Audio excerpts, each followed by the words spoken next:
Welcome to No Strings Attached, untangling conversations about shady topics. Hosted by Roger McGallis, this podcast pulls back the curtain on the window covering industry with expert insights and a splash of Brazilian flair. Whether you're an installer, designer, dealer, or just fed up with crooked blinds, get ready for real tips, industry know-how, and plenty of laughs. Now, let's get untangled. Hello. Welcome to another show of No Strings Attached. My name is Roger McGallis, and I am your host. If this is your first time here, welcome to the show. And if you have been here before, welcome back. Today, we are going to talk about trust. But before we do that, I just want to remind you that Blinds Online is a place that you can trust to buy blind shade shutters at a very affordable prices. Blinds Online is our sponsor, and I suggest you go there and check them out for great savings. BlindsOnline.com, I sponsor. So today's show is all about trust. And I'm going to use the installer's point of view to start off. So I started in this business installing for other people.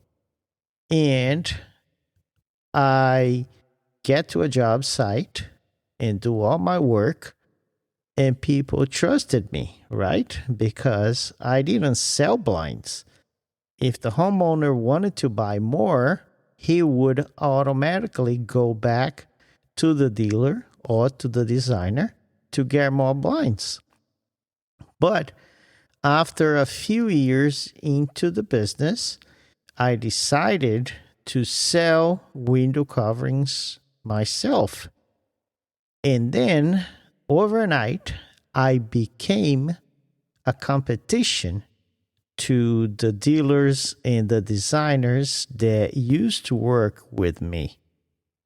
But it didn't change how I do business. If they hire me as an installer, I would go to those job sites as an installer. If the homeowner wanted to buy blinds from me, they would not get the blinds, because I never crossed the line. I was there as an installer, and I performed my work as an installer. Does this happen in the industry? Yes, they do, unfortunately. A lot of people, especially if they are just doing shades, installing as a side gig, if they are looking for quick money and someone offers that, they'll go for it. Is that healthy? Absolutely not. Because this industry is very, very small. People talk. We have a lot of Facebook groups out there.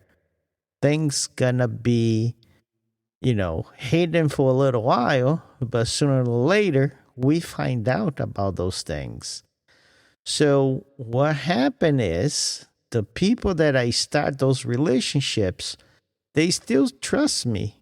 They know Roger. Roger not gonna mess that up.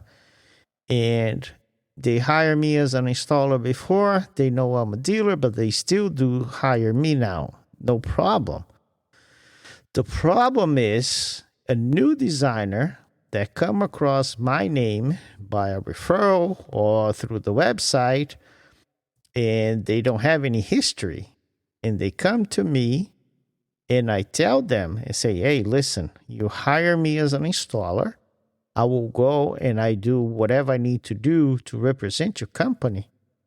But my vans have my logo on it.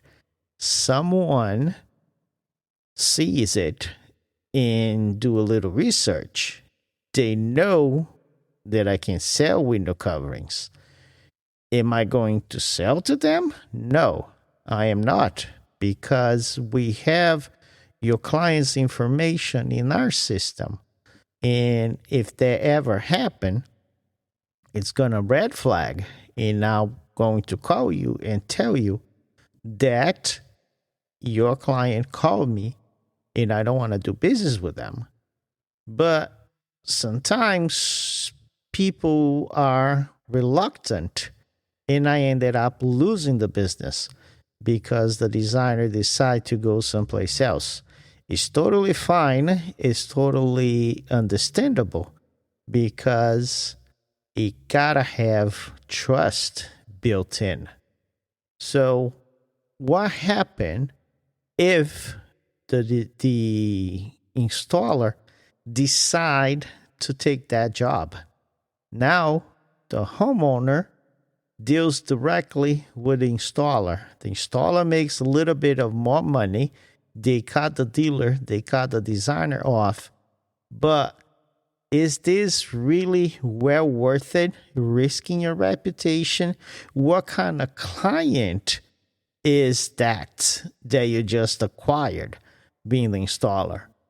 That client is someone you cannot trust either, because he was looking for an easy way to make money. So you did something wrong. The installer did something wrong. The client did something wrong. So if you were a dealer and if you were a decorator, ask yourself, do you really want to work with a client like that doesn't take ownership, doesn't appreciate what you do, doesn't value you as a professional? So sometimes it might be a blessing in disguise not having such a client. So to me, it's not worth it because it takes a lot of years to build a reputation. And over a little bit of money, it doesn't pay for a name that took a long time to build. I even had a situation once. I was doing work for this client, right? My van's parked on her driveway. And then came the neighbor, same complex, knock on the door. He say, "Oh, your client, you have shades done at your house. So can you come over and measure my porch once you're done here?" I say, "Yeah, sure, absolutely." So I went over and I took some measurements and I gave her a price. And she said, "Okay, let's go for it." And then as she was writing the check, she stopped midway, looked at me, and said, "Roger, what if I give you this check and you disappear?"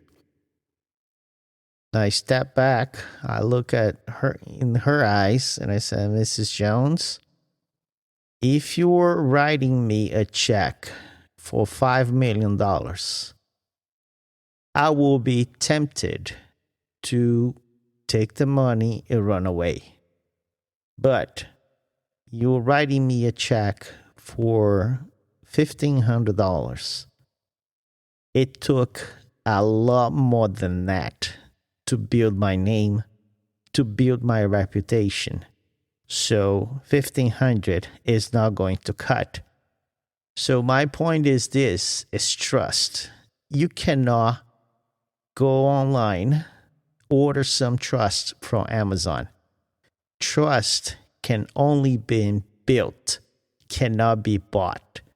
So keep your word, keep your integrity is a lot more important than a quick buck that you can make. No matter how hard your situation might be, it's still not worth it. So that's how you build a name.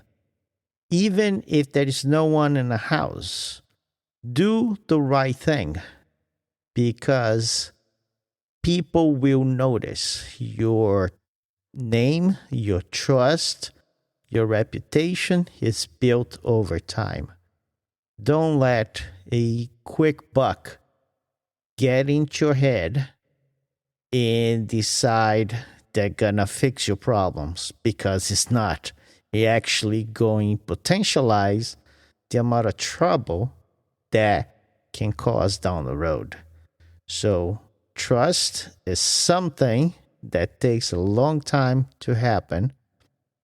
You got to keep your word. You got to honor everything you say you're going to do.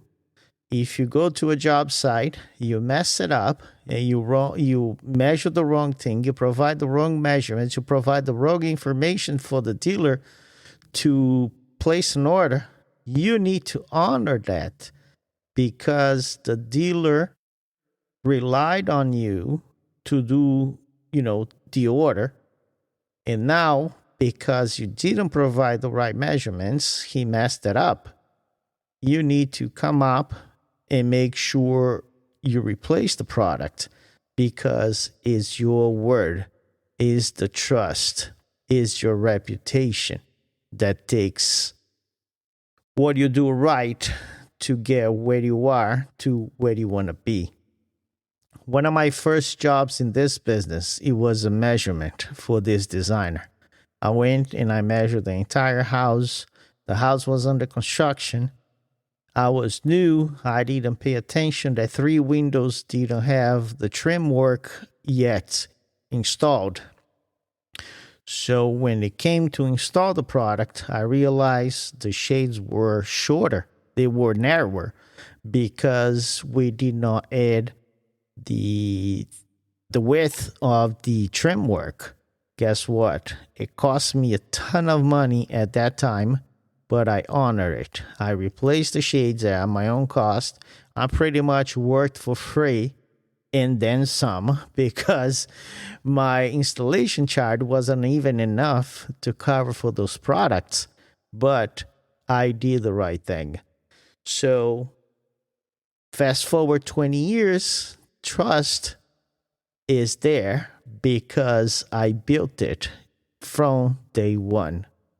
I hope you learned something from this, and I hope I swing you from doing the wrong thing and stick with the right thing because doing the right thing always pay off. This is what I have for you today. If you have any questions, please let me know. I always listen and hear and read every single comment. Thanks for sticking with me, and I'll see you next time. Take care. That's a wrap for this episode of No Strings Attached, untangling conversations about shady topics. If you enjoyed today's discussion, be sure to subscribe, leave a review, and share this podcast with fellow industry pros and window treatment enthusiasts. For more expert insights, follow Roger on social media and visit Shades in Place at www.shadesinplace.com. Thanks for listening. Until next time, keep your shades stylish and your conversations shady.